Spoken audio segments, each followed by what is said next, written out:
হাসিখুশি বানর আর আমের ঝুড়ি। এক জঙ্গলে থাকত এক দুষ্টু বানর।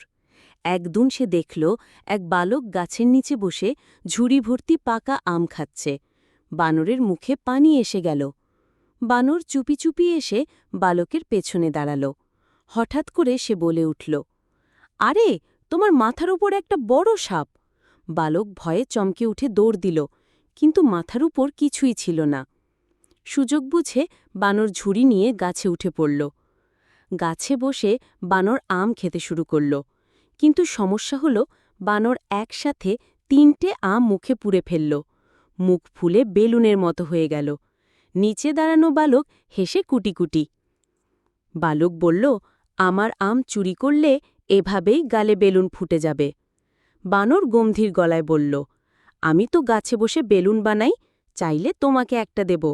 বলে বানর মুখ থেকে গড় করে আম বের করতে লাগল। নিচে সবাই হেসে লুটোপুটি খেতে লাগল। সেদিন থেকে জঙ্গলের নাম হল আম বেলুন বন।